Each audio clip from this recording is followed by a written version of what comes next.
Science is all around us. It is the way we explore the world and understand how things work. At its core, science is about curiosity, the desire to know, to discover, and to explain.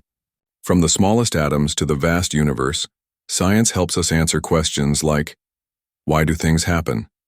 How does nature work? What makes life possible? Science starts with a question. People notice something interesting or strange and want to learn more. This curiosity leads to investigation. Scientists observe carefully, gather information, and look for patterns. Next, they form a hypothesis. A hypothesis is a guess or an idea that might explain what they see.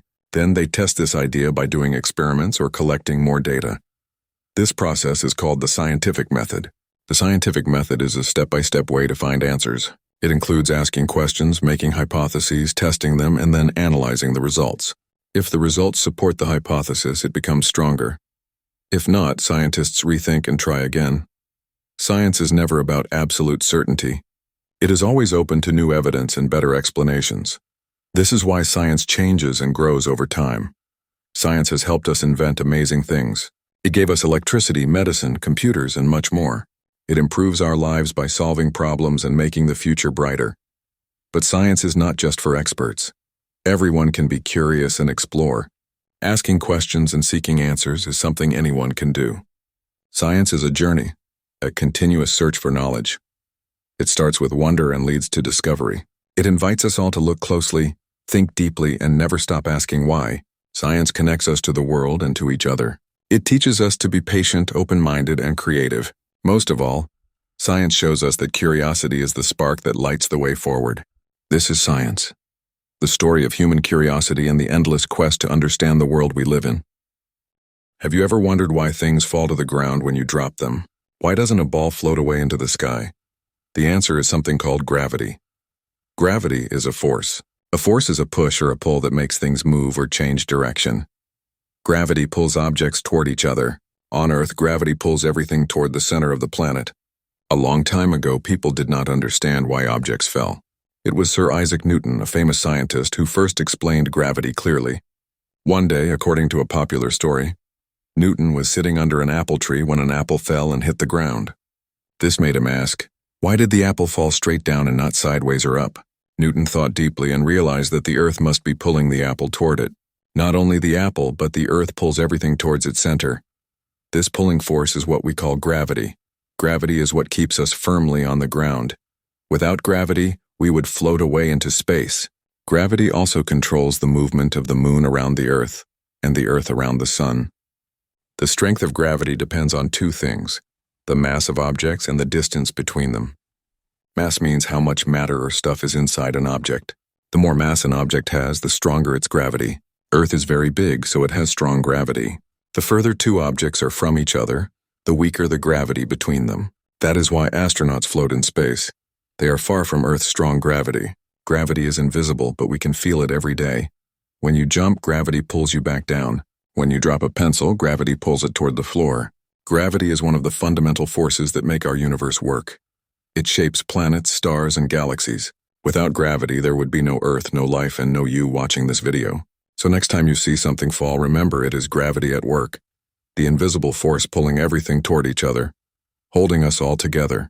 Atoms are the tiny building blocks that make up everything around us. Even though we cannot see them with our naked eyes, they are everywhere. In the air we breathe, the water we drink, and the objects we use every day. An atom is the smallest unit of matter that still retains the properties of an element. Imagine an atom as a tiny solar system. At the center, there is the nucleus. The nucleus contains protons, which have a positive electric charge, and neutrons, which have no charge. Around the nucleus, tiny particles called electrons move very fast. These electrons have a negative charge.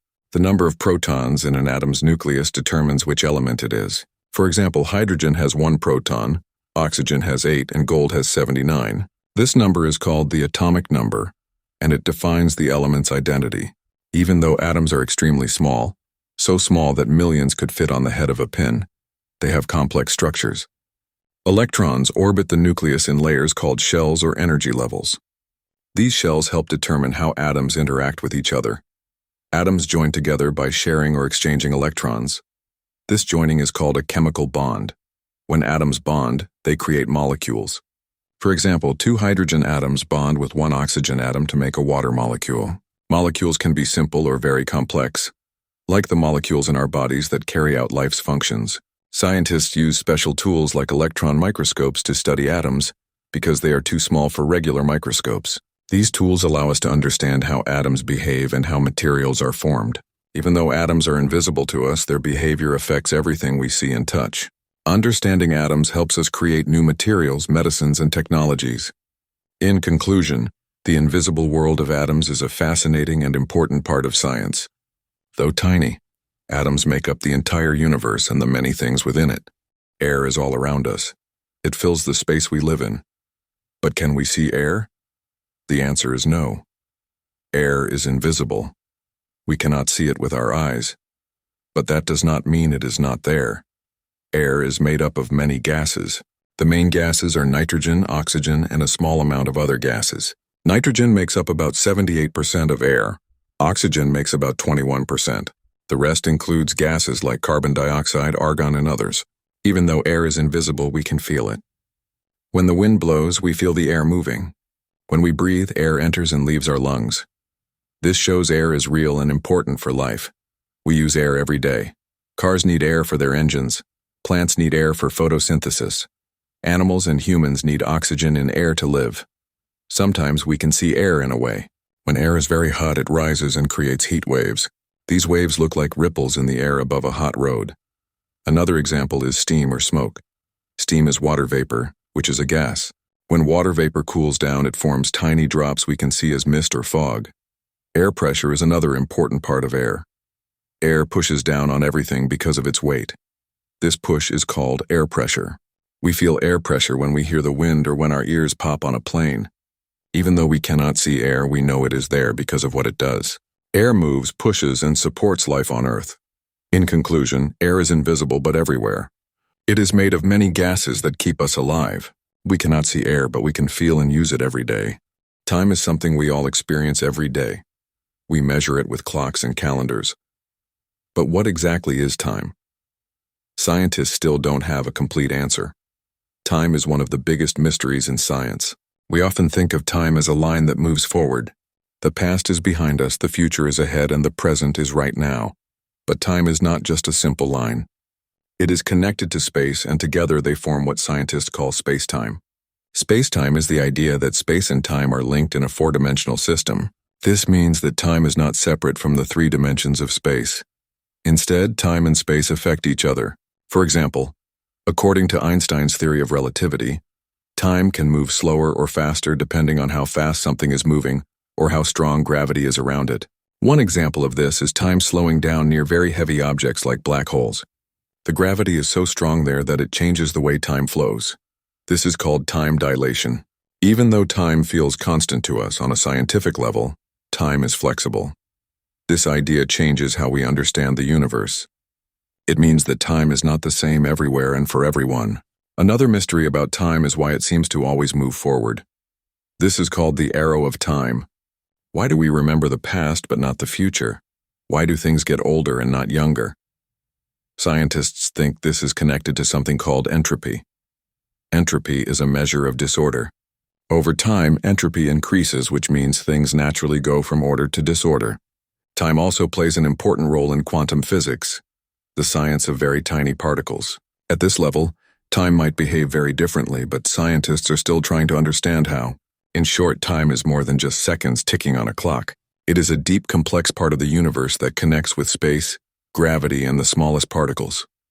Scientists continue to study time to unlock its secrets. Even though we live by time every day, its true nature remains one of the greatest scientific mysteries. A rainbow is a beautiful natural phenomenon that appears in the sky when sunlight interacts with water droplets in the air. But how exactly does this happen? Let's explore the science behind the formation of a rainbow. First, sunlight is made up of many colors mixed together. When white sunlight passes through water droplets, it bends or refracts. This bending happens because light changes speed when it moves from one medium to another, like from air into water. Inside the water droplet, the light reflects off the inner surface of the droplet. This reflection sends the light back out of the droplet. But before it leaves, the light bends again as it exits the droplet. This second bending is called refraction too. This bending and reflecting of light inside the droplet causes the sunlight to spread out into its different colors. This process is called dispersion. The colors separate because each color bends by a slightly different amount. For example, red light bends the least and violet bends the most. The result is a circle of colors that we see as a rainbow. The colors always appear in the same order: red, orange, yellow, green, blue, indigo, and violet. You can remember this order using the acronym ROIGBIV. Rainbows usually appear after rain when the sun is shining. The sun must be behind the observer, and the rain or water droplets must be in front. The angle at which the sunlight hits the droplets is important, usually around 42 degrees to create the perfect rainbow. Sometimes, you can even see a double rainbow. This happens when light reflects twice inside the water droplet before coming out. The second rainbow is fainter and the colors are reversed. In summary, a rainbow forms because sunlight bends, reflects, and spreads out inside water droplets. This creates the stunning and colorful arc we see in the sky. Next time you see a rainbow, you will know the amazing journey sunlight takes to create this natural wonder. The sun is the center of life on Earth. It gives us light, warmth, and energy. But what if the sun disappeared? Could we survive without it? Let's explore what would happen. First, the sun provides light. Plants use sunlight to make food through a process called photosynthesis. Without sunlight, plants cannot grow. No plants mean no food for animals and humans. The entire food chain would collapse. Next, the sun gives us heat. Without the sun's warmth, Earth would become extremely cold. Temperatures would drop rapidly, making the planet uninhabitable for most life forms. Within days, the surface temperature could fall below freezing. In a year, the Earth might be as cold as outer space. The sun also powers the water cycle. Sunlight causes water to evaporate from oceans, lakes, and rivers. This water vapor forms clouds and falls as rain or snow. Without the sun, the water cycle would stop. No rain means no fresh water for plants, animals, or humans. Another important role of the sun is maintaining the atmosphere. The sun's energy keeps the atmosphere moving and protects us from harmful space radiation. Without it, the atmosphere could slowly escape into space, leaving Earth exposed and lifeless. Humans need sunlight for vitamin D, which is important for healthy bones and immune function. Without sunlight, people would face health problems and need supplements. However, could humans survive underground or in special shelters? Maybe, but only for a limited time. Food and water would be scarce. The planet's environment would become hostile very quickly. In summary, living without the sun is nearly impossible for life as we know it. The sun is essential for light, warmth, food, water, and many natural processes. Without it, Earth would be a frozen, dark, and lifeless place. So the next time you see the sun shining, remember how vital it is for life on our planet. Sleep is something everyone does, but dreaming is still a mystery for many. Why do we dream? What purpose do dreams serve? Scientists have studied this question for decades, and while we don't have all the answers, research has given us some fascinating insights. Dreams happen mostly during a stage of sleep called REM, or rapid eye movement. During REM sleep, our brains are very active, almost like when we are awake. This is when most of our vivid dreams occur.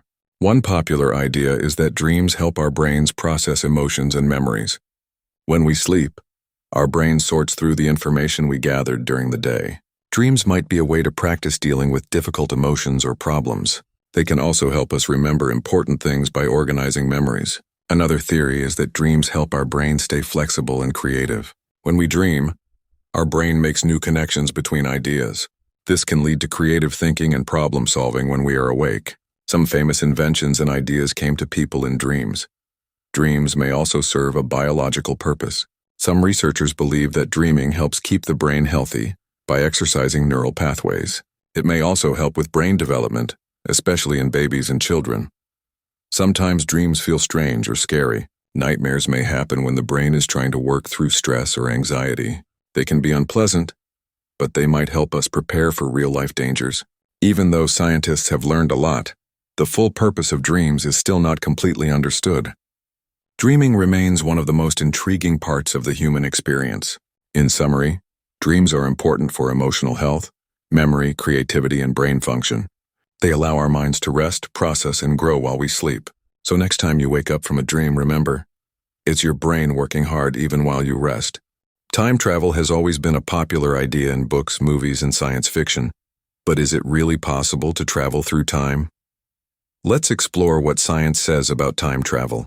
First, we need to understand what time is.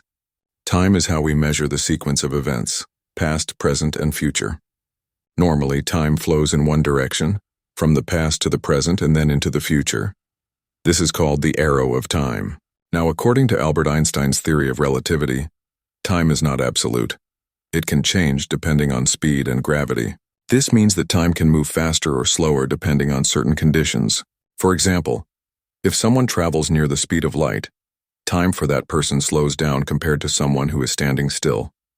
This is called time dilation. Scientists have already observed time dilation in experiments with very fast-moving particles and precise clocks on airplanes. So in a way, time travel into the future is possible.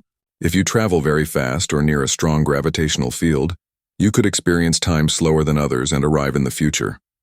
What about traveling to the past? This is much more difficult and uncertain. Some theories in physics suggest that wormholes, shortcuts in space and time, might allow travel to the past.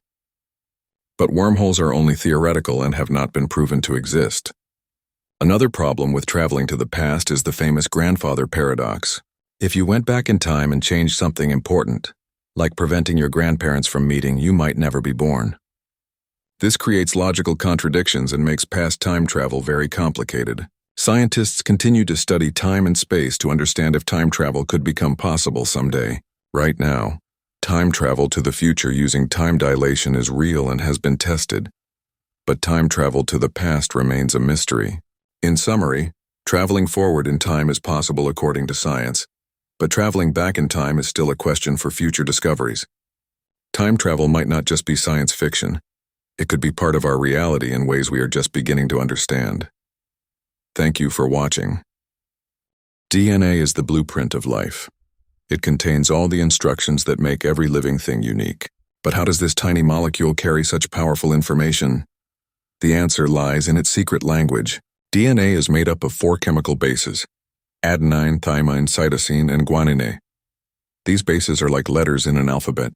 They pair up in a special way. Adenine always pairs with thymine, and cytosine always pairs with guanine. This pairing is the first rule of the DNA language. The sequence or order of these bases forms the code that tells cells how to build proteins. Proteins are the building blocks of life. They perform most functions in our bodies, from digesting food to fighting diseases. Scientists call this code the genetic code. It works like a set of instructions written in 3-letter words. Each 3-letter word, called a codon, corresponds to a specific amino acid. Amino acids are the small molecules that link together to form proteins. For example, the codon ATG tells the cell to start making a protein, while other codons tell the cell which amino acid to add next. This code is universal, meaning almost all living organisms use the same system. This shows how deeply connected all life is. But DNA's language is more than just the order of letters. It also includes special patterns that control when and where genes turn on or off. This is like punctuation or spacing in a sentence, helping the cell understand when to read a gene and when to stay silent. Epigenetics is the study of these patterns. Changes in these control signals can affect how genes work without changing the DNA sequence itself. This is important for development, aging, and even diseases like cancer. Thanks to understanding this secret language, scientists can now read and even edit DNA. Technologies like CRISPR allow precise changes to DNA, opening new possibilities for medicine and biology. In summary, DNA's secret language is a powerful code made of just 4 letters, but with endless combinations. It writes the story of life in every cell, guiding how organisms grow, function, and evolve. Electricity is a form of energy that powers almost everything around us. From the lights in our homes to the devices we use every day, electricity makes many things work. But what exactly is electricity? At its core, electricity is the movement of tiny particles called electrons. Electrons are part of atoms which make up everything around us.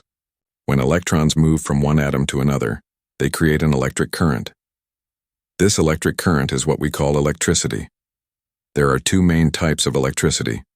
Static electricity. This happens when electric charges build up on the surface of an object. For example, when you rub a balloon on your hair, the balloon can stick to a wall. That's static electricity. Current electricity. This is the type of electricity that flows through wires to power devices. It's what comes from batteries, power plants, and outlets. Electricity flows through materials called conductors. Metals like copper and aluminum are good conductors because their electrons can move easily. On the other hand, insulators like rubber and plastic stop electricity from flowing. Electricity travels in circuits. A circuit is a complete path that electricity follows. If the path is broken, the electricity stops flowing and the device won't work. We use electricity every day for many things. Lighting up our homes and streets, powering appliances like refrigerators, TVs, and computers, charging phones and other gadgets, running machines in factories. Electricity is produced in different ways. Power plants can use coal, natural gas, water, wind, or the sun to generate electricity.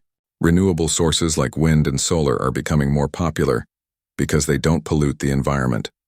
Safety is important when dealing with electricity.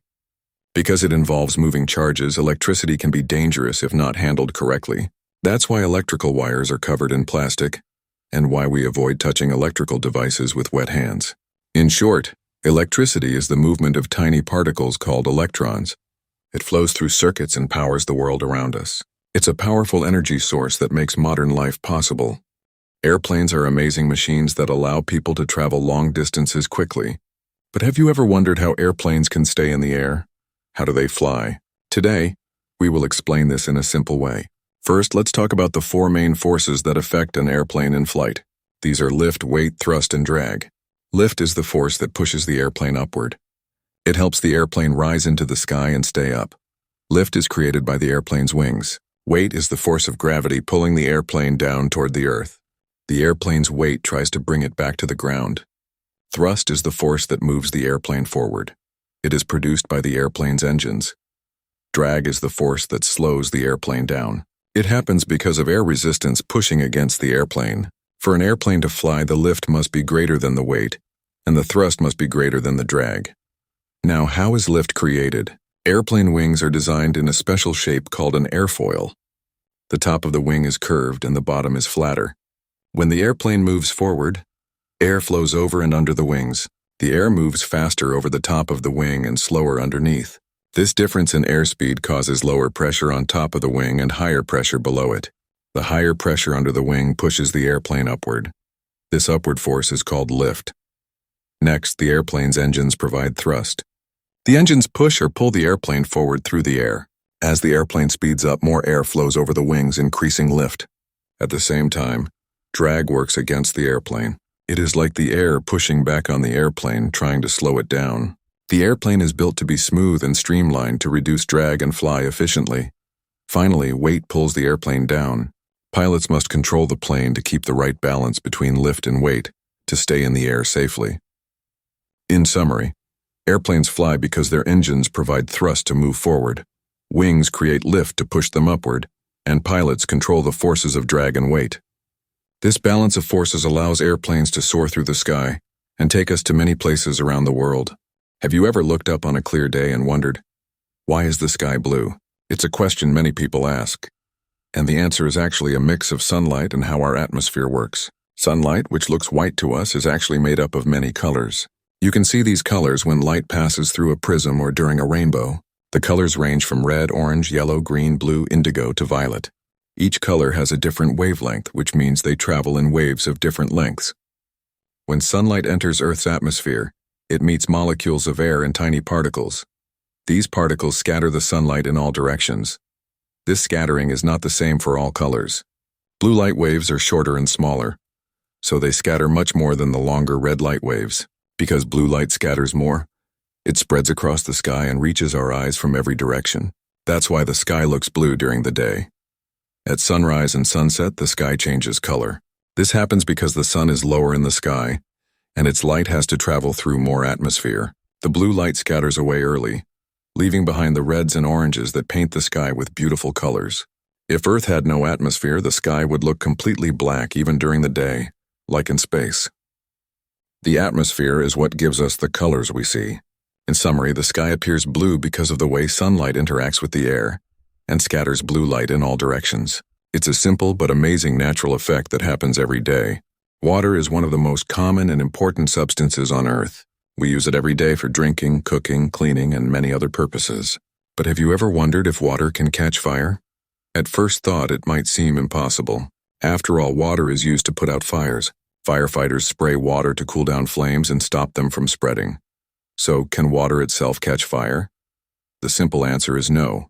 Water does not catch fire under normal circumstances. But to understand why, we need to look a little deeper. Fire happens when three things come together. These are called the fire triangle. The fire triangle includes heat, fuel, and oxygen.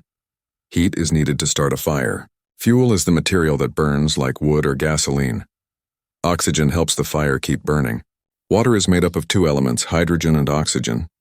Its chemical formula is H2O, which means each molecule has two hydrogen atoms and one oxygen atom. Both hydrogen and oxygen are gases and are actually very flammable by themselves. Hydrogen is a highly flammable gas that can explode easily. Oxygen supports combustion, meaning it helps other materials burn faster. So if hydrogen is flammable and oxygen supports fire, why does water not catch fire? The reason is that in water, hydrogen and oxygen atoms are already chemically combined to form a stable molecule. The hydrogen atoms are bonded to oxygen very tightly. This means the energy needed to break water apart and release flammable hydrogen is very high. In normal conditions, water molecules stay together and do not break down easily. Because water is stable, it cannot burn or catch fire like gasoline or wood. In fact, water is what firefighters use because it can absorb a lot of heat and cool down fires. When water is heated, it turns into steam, which also helps block oxygen from reaching flames and stops fire from spreading.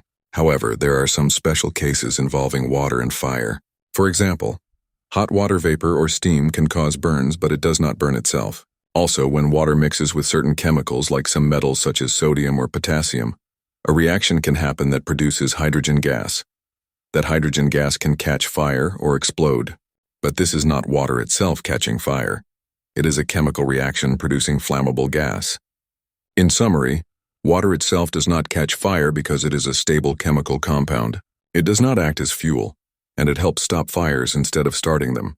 This is why water is so useful in firefighting and everyday life. So the next time you see water near fire, remember, water won't burn. Instead, it's the very thing that helps put fire out and keep us safe. Water is one of the most common and important substances on Earth. We use it every day for drinking, cooking, cleaning, and many other purposes. But have you ever wondered if water can catch fire? At first thought, it might seem impossible. After all, water is used to put out fires. Firefighters spray water to cool down flames and stop them from spreading. So can water itself catch fire? The simple answer is no. Water does not catch fire under normal circumstances. But to understand why, we need to look a little deeper. Fire happens when three things come together. These are called the fire triangle. The fire triangle includes heat, fuel, and oxygen. Heat is needed to start a fire. Fuel is the material that burns like wood or gasoline. Oxygen helps the fire keep burning. Water is made up of two elements, hydrogen and oxygen. Its chemical formula is H2O, which means each molecule has two hydrogen atoms and one oxygen atom. Both hydrogen and oxygen are gases and are actually very flammable by themselves. Hydrogen is a highly flammable gas that can explode easily. Oxygen supports combustion, meaning it helps other materials burn faster. So if hydrogen is flammable and oxygen supports fire, why does water not catch fire? The reason is that in water, hydrogen and oxygen atoms are already chemically combined to form a stable molecule.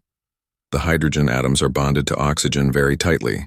This means the energy needed to break water apart and release flammable hydrogen is very high. In normal conditions, water molecules stay together and do not break down easily. Because water is stable, it cannot burn or catch fire like gasoline or wood. In fact, water is what firefighters use because it can absorb a lot of heat and cool down fires. When water is heated, it turns into steam, which also helps block oxygen from reaching flames and stops fire from spreading. However, there are some special cases involving water and fire. For example, hot water vapor or steam can cause burns, but it does not burn itself. Also, when water mixes with certain chemicals like some metals such as sodium or potassium, a reaction can happen that produces hydrogen gas. That hydrogen gas can catch fire or explode. But this is not water itself catching fire. It is a chemical reaction producing flammable gas. In summary, water itself does not catch fire because it is a stable chemical compound.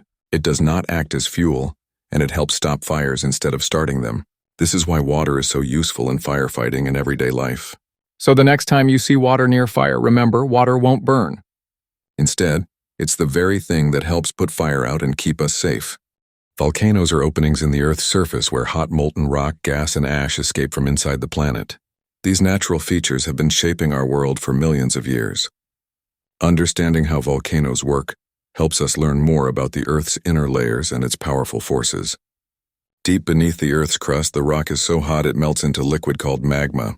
This magma is lighter than solid rock, so it slowly rises toward the surface. When magma reaches the surface, it is called lava. Volcanoes form when this lava breaks through the Earth's crust. There are different types of volcanoes. Some are tall and cone-shaped, called stratovolcanoes. They erupt explosively, throwing ash and rocks high into the air. Others are shield volcanoes with gentle slopes where lava flows out slowly and spreads over a wide area. Volcanoes are often found at the edges of tectonic plates. These plates are large sections of the Earth's crust that float on the hot, soft layer beneath them.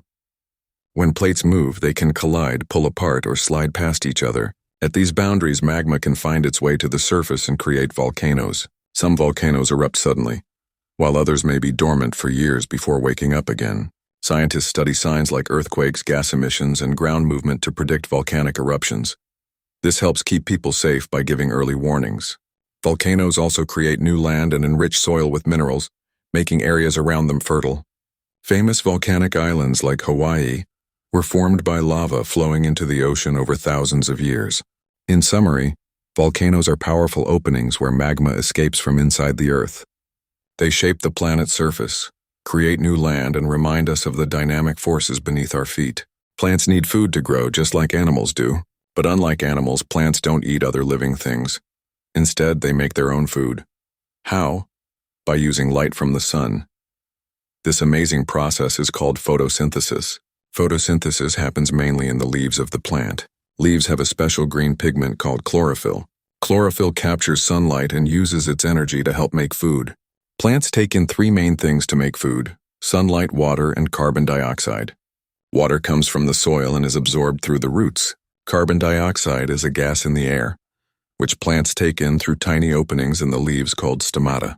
When sunlight hits the chlorophyll in the leaves, it provides the energy to start a chemical reaction.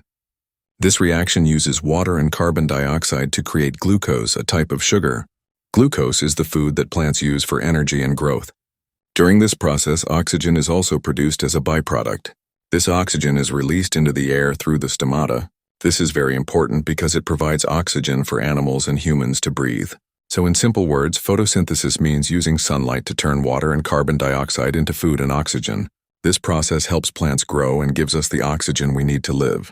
Without photosynthesis, life on Earth would not be possible. Plants are the base of most food chains, and they also help clean the air by taking in carbon dioxide and releasing oxygen. In summary, plants don't eat food like animals. They make their own food by capturing sunlight through chlorophyll and using water and carbon dioxide to produce glucose and oxygen. This process is called photosynthesis, and it is one of the most important natural processes on our planet. Imagine a world where gravity suddenly stops working. What would happen? Let's explore this fascinating scenario. First, gravity is the force that pulls everything toward the Earth. It keeps us firmly on the ground. It makes sure the air stays around us and the oceans don't just float away. Without gravity, all these things would change dramatically. If gravity disappeared, the first thing you would notice is that you would start floating. You wouldn't be able to walk or run anymore because your feet wouldn't stay on the ground. Everything that is not tied down would begin to float in the air. People, cars, animals, even buildings if they are not firmly fixed. The atmosphere, the layer of air surrounding the Earth, would begin to drift off into space.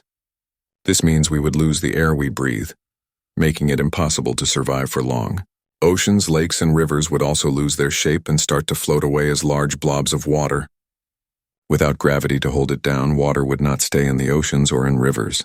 On a larger scale, the Earth itself would begin to break apart. Gravity is what holds the planet together. Without it, the planet's structure would weaken and it could eventually crumble. Not just Earth. Gravity also keeps the moon in orbit and controls the movement of the entire solar system. Without gravity, the moon would drift away and the planets, including Earth, would fly off into space in random directions. Life as we know it depends on gravity. Plants rely on gravity to grow roots downward and stems upward. Animals and humans rely on it to move and survive. Without gravity, all biological processes would be disrupted. In space, astronauts experience weightlessness because gravity is weaker there.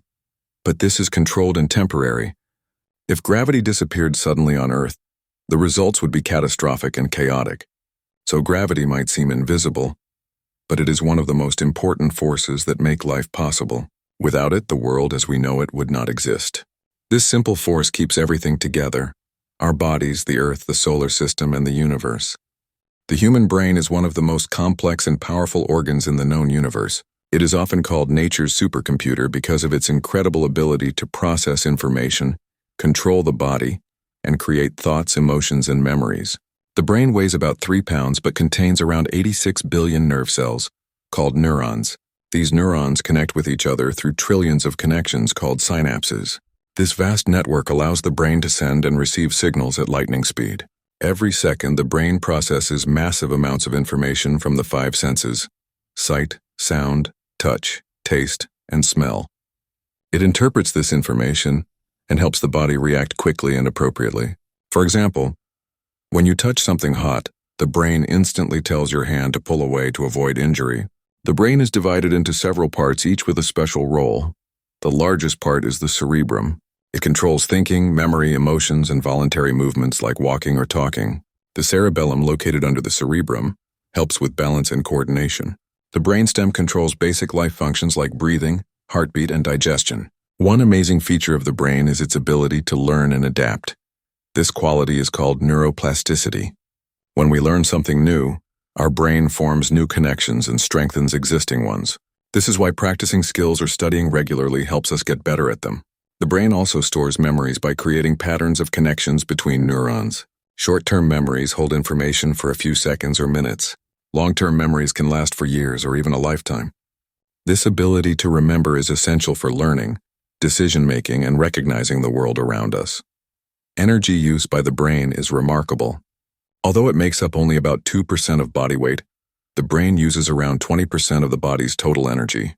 This energy powers electrical signals and chemical processes that keep the brain functioning properly. Despite all this power, the brain is delicate and can be affected by injury, disease, or lack of rest. Sleep is essential because it allows the brain to rest, repair, and organize information. Without enough sleep, memory and concentration suffer. In summary, the human brain is a natural supercomputer. It controls everything we do, think, and feel. It processes huge amounts of information quickly, adapts to new experiences, stores memories, and controls vital body functions. Understanding how this amazing organ works helps us appreciate the complexity of human life and the potential we have to learn, grow, and explore the world. Have you ever seen birds sitting on electrical wires and wondered why they don't get shocked? It might seem strange, but birds can safely perch on these wires without any problem. Let's find out why. Electricity always tries to find a way to the ground. It flows through wires and looks for a path that completes the circuit back to the power source or ground. When a bird sits on one wire, it is only touching that single wire. For electricity to flow through the bird's body, there needs to be a difference in electrical potential, or voltage, between 2 points. The bird's feet are on the same wire, so both feet are at the same voltage. Because there is no voltage difference across its body, electricity does not flow through the bird, so it does not get shocked. If the bird were to touch 2 wires at the same time, or 1 wire and a grounded object, it would create a path for electricity to flow through its body. This would cause an electric shock and the bird could get hurt or even die. The wires you see carry high voltage electricity, but they are insulated by air. Air is a poor conductor, so electricity does not easily jump through the air unless the voltage is very high, like during a lightning strike. That is why birds can safely sit on a single wire without danger. The key is that they only touch 1 wire, and they don't create a path to the ground or another wire with a different voltage. Humans and animals can get electrocuted if they touch 2 wires or a wire, and the ground because their bodies create a path for the electricity. This is why touching power lines is very dangerous and should always be avoided. In summary, birds don't get electrocuted on wires because they only touch 1 wire at a time. The electricity stays in the wire and does not pass through their bodies. This simple fact keeps birds safe while they rest or sit on power lines, Black holes are one of the most mysterious and fascinating objects in space. They are places where gravity is so strong that nothing can escape, not even light. This is why they are called black holes, because they do not emit any light or radiation that we can see. Black holes form when very massive stars reach the end of their life. Normally, stars create energy by fusing atoms in their core. This energy pushes outward and balances the force of gravity pulling inward. But when a star runs out of fuel, gravity wins and the star collapses under its own weight. If the star is massive enough, this collapse continues until the star shrinks into a single point called a singularity. The singularity has infinite density and zero volume, which means all the star's mass is packed into an extremely tiny space. Surrounding the singularity is a boundary called the event horizon. The event horizon is the point of no return. Once something crosses this boundary, it cannot get out. Not even light can escape the black hole's gravity past this point, which is why the black hole appears completely dark. Black holes come in different sizes. There are small black holes called stellar black holes that form from the collapse of single massive stars. These can be about 10 to 20 times the mass of our Sun. There are also much larger black holes called supermassive black holes that exist at the centers of galaxies, including our own Milky Way. These supermassive black holes can be millions or even billions of times heavier than the Sun. Scientists believe they grow by absorbing gas, dust, stars, and even other black holes. Despite their dark nature, black holes can affect their surroundings. For example, when matter falls into a black hole, it heats up and emits powerful X-rays before crossing the event horizon. This is how astronomers detect black holes in space, by observing this radiation and how stars move around invisible massive objects. Black holes also play an important role in the universe. They influence the formation and behavior of galaxies, and help scientists learn about gravity and the laws of physics in extreme conditions. To summarize, black holes are regions in space where gravity is incredibly strong, created by the collapse of massive stars or the merging of matter. They have a singularity at their center and an event horizon, which traps everything inside. Even though black holes cannot be seen directly, their effects on nearby matter and light help scientists study these extraordinary cosmic objects. Sound is all around us. Every day we hear voices, music, cars, birds, and many other sounds. But how do we actually hear these sounds? Let's find out. Sound starts with vibrations. When something makes a noise, it creates vibrations in the air. These vibrations travel as sound waves. Imagine dropping a stone into a pond. The ripples move outwards in circles. Sound waves move in a similar way, spreading out through the air. Our ears are specially made to catch these sound waves. The first part of the ear is called the outer ear. It looks like a small cup that collects sound waves and directs them into the ear canal. Next, the sound waves travel down the ear canal and reach the eardrum. The eardrum is a thin, tight membrane that vibrates when sound waves hit it. These vibrations are very important. Behind the eardrum, there are 3 tiny bones called the hammer, anvil, and stirrup. These bones are the smallest in our body. When the eardrum vibrates, it moves these bones. The bones make the vibrations stronger and send them to the inner ear. Inside the inner ear is a spiral-shaped organ called the cochlea. The cochlea is filled with fluid and tiny hair cells. When the vibrations reach the cochlea, they make the fluid move. This movement causes the hair cells to bend. The bending hair cells change the vibrations into electrical signals. These signals travel through the auditory nerve to the brain. The brain then understands these signals as sound. This is how we can tell if the sound is loud or soft, high or low. It helps us recognize different voices, music, and noises around us. So hearing is a process that starts with sound waves in the air and ends with our brain understanding what we hear. It happens very quickly and allows us to enjoy the world of sound every day. Blood is a special fluid that flows through our bodies every second. It has many important jobs that keep us healthy and alive. But what exactly is inside our blood? Let's find out. Blood is made up of 4 main parts: plasma, red blood cells, white blood cells, and platelets. First, there is plasma. Plasma is the yellowish liquid part of blood. It makes up about 55% of our blood. Plasma is mostly water, but it also carries nutrients, hormones, and waste products. It helps transport these substances to different parts of the body. Next, we have red blood cells. These cells give blood its red color. Red blood cells carry oxygen from the lungs to the rest of the body. They contain a special protein called hemoglobin. Hemoglobin grabs oxygen and holds it until it reaches the tissues that need it. Then, there are white blood cells. These cells are the body's defenders. White blood cells fight germs, bacteria, and viruses that can make us sick. They help protect us by finding and destroying these harmful invaders. The last part is platelets. Platelets are tiny cell pieces that help stop bleeding. When we get a cut or injury, platelets gather at the spot and help form a clot. This clot stops blood from flowing out and starts the healing process. All these parts work together to keep our body running smoothly. Blood carries oxygen and nutrients, fights infections, and helps heal wounds. It also helps regulate body temperature and balance fluids. Without blood, our organs and tissues would not get the oxygen and nutrients they need. That's why blood is so important for life. Now you know what's inside your blood and how it helps your body every day. Blood is truly amazing. A magnet is an object that produces a magnetic field. This magnetic field is invisible, but it is responsible for the force that pulls certain materials toward the magnet. The most common materials attracted by magnets are iron, nickel, and cobalt. Inside a magnet, there are tiny particles called atoms. Each atom acts like a tiny magnet because it has a property called magnetic moment. This magnetic moment comes from the spinning of electrons inside the atom. In most materials, these tiny atomic magnets point in random directions, so their magnetic forces cancel each other out. But in a magnet, many of these atomic magnets line up in the same direction. When this happens, their magnetic forces combine and create a strong magnetic field. The magnetic field of a magnet has two main areas called poles. One end is called the North Pole and the other is the South Pole. Opposite poles attract each other, while the same poles push away from each other. This is why two magnets can either stick together or push apart. Magnets can be natural or man-made. Natural magnets, called lodestones, are found in the earth. Most magnets we use today are made by humans from materials like iron or steel that are magnetized by electric currents or other magnets. Magnets are very useful in daily life.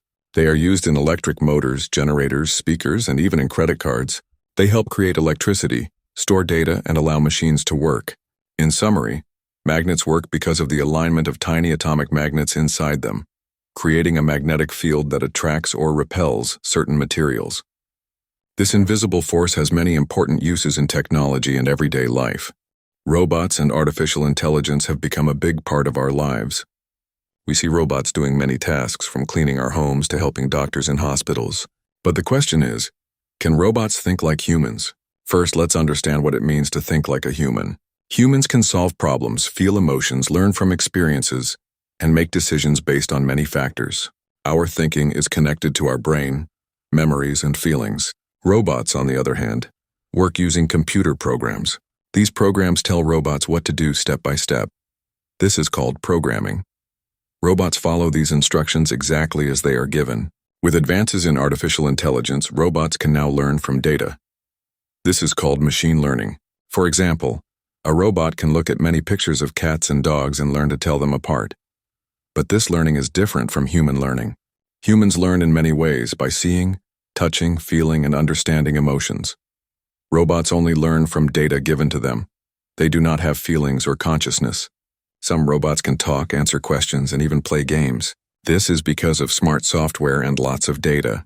But do they really understand what they say or feel emotions? No, they do not. Robots do not have self-awareness.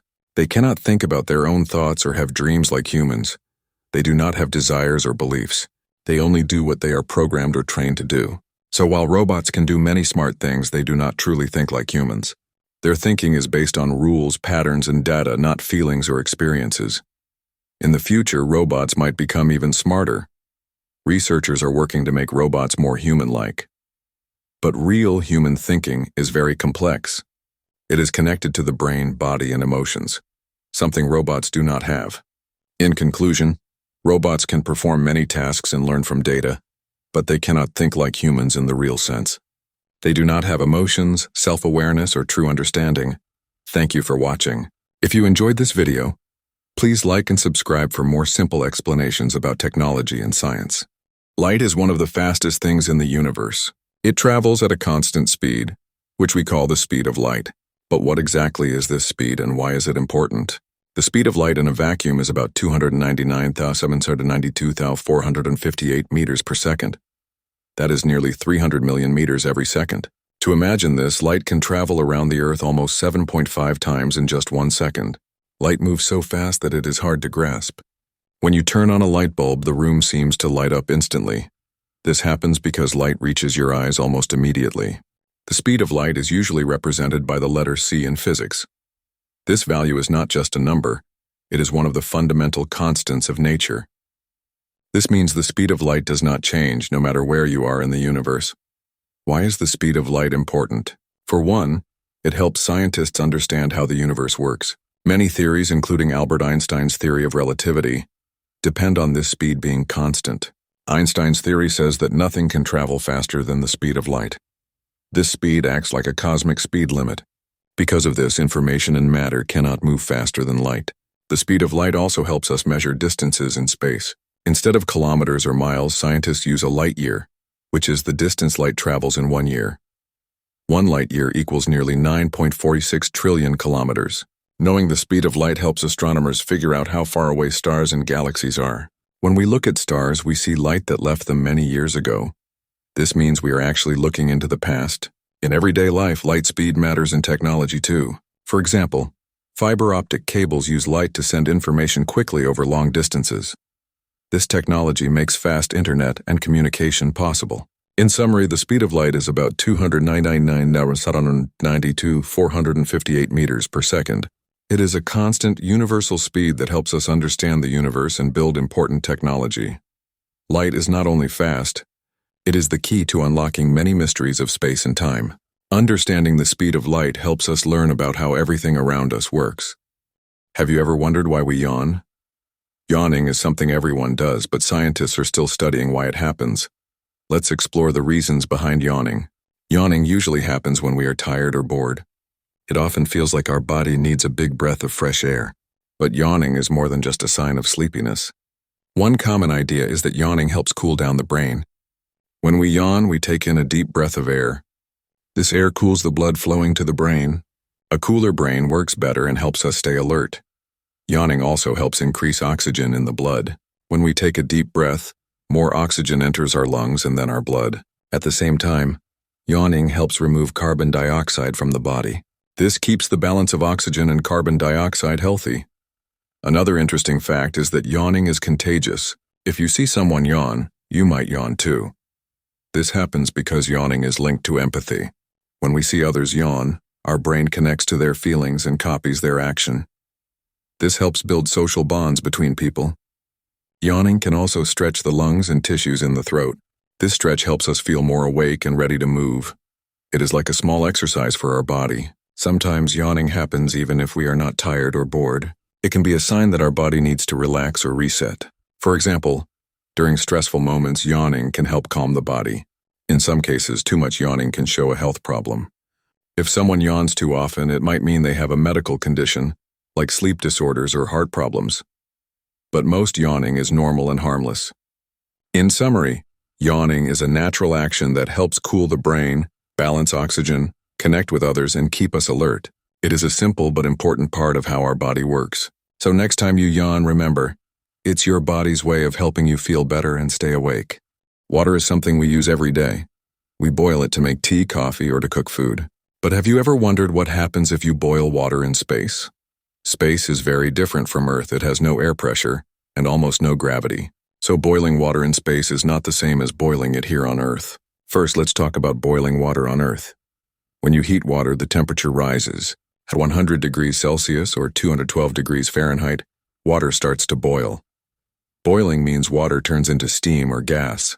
On Earth, air pressure pushes down on the water. This pressure helps keep the water in liquid form until it reaches boiling temperature. In space, things change. Space has no air pressure. This means there is no force pushing down on the water. Without this pressure, water does not need to get as hot to boil. In fact, water can start to boil at much lower temperatures. This is called boiling at low pressure. But there is another important difference in space. There is almost no gravity. Gravity on Earth pulls water down, so when water boils, bubbles rise to the surface and escape as steam. In space, without gravity, bubbles do not rise. Instead, they stay in the water and float around. So what does this mean? When water boils in space, it forms floating bubbles of steam inside the liquid. The water and steam mix together in floating blobs. This can be dangerous because the hot water and steam can float freely and burn astronauts or damage equipment. Also, water in space boils faster but at a lower temperature. This is why astronauts use special containers to control boiling water and prevent it from floating everywhere. Boiling water in space teaches scientists about how liquids behave without gravity and pressure. It helps them design better systems for space travel, like water recycling and cooking for astronauts. In summary, boiling water in space is very different from Earth. It boils at lower temperatures, bubbles float instead of rising, and water forms floating blobs of steam. This unusual behavior shows how different space is from our home planet. Mars is often called the Red Planet. It is the fourth planet from the Sun in our solar system. Many people wonder if humans can live there one day. Let's explore what it would take to live on Mars and if it is possible. First, Mars is very different from Earth. The atmosphere on Mars is mostly carbon dioxide. There is very little oxygen, which humans need to breathe. Also, the air pressure is much lower than on Earth. This means if someone tried to breathe without a spacesuit, they would not survive. Second, the temperature on Mars is very cold. It can be as low as minus 125 degrees Celsius at night near the poles. Even during the day, it rarely gets warm. Humans need special shelters to protect themselves from the cold and the thin atmosphere. Third, Mars does not have liquid water on its surface like Earth. Water is essential for drinking, growing food, and many other things. Scientists have found ice under the surface and at the poles, but it is frozen. Future Mars explorers would need to find ways to melt this ice or bring water from Earth. Fourth, the soil on Mars contains toxic chemicals called perchlorates. These chemicals can be harmful to humans and plants. Growing food on Mars would require removing these toxins or using special methods to protect plants. Despite these challenges, Mars has some good things. It has gravity, about 38% of Earth's gravity. This is enough to keep our muscles and bones healthier than in zero gravity, like on the International Space Station. Also, Mars has a day length similar to Earth, about 24.5 hours. This means humans could adjust to living there more easily than on planets with very long or short days. Many space agencies like NASA and private companies like SpaceX are working on missions to send humans to Mars. They want to build habitats where people can live safely, grow food, and produce oxygen. Living on Mars will not be easy. It will take new technology, careful planning, and teamwork, but it could be the next big step for humanity to explore and live beyond Earth.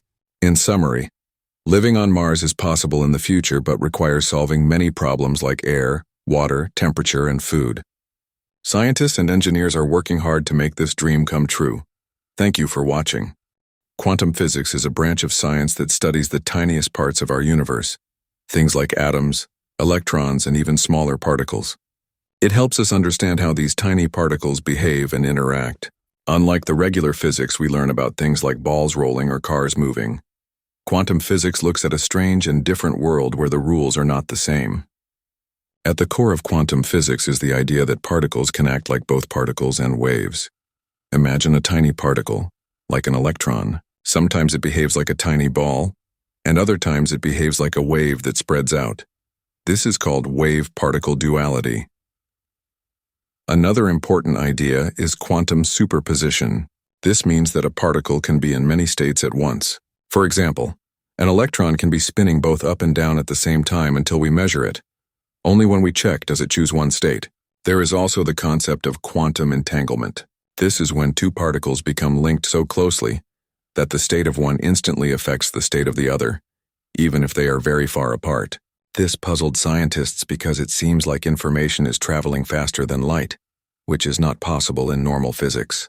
Quantum physics also explains why atoms stick together to form everything around us. It helps us understand electricity, magnets, and even why the sun shines.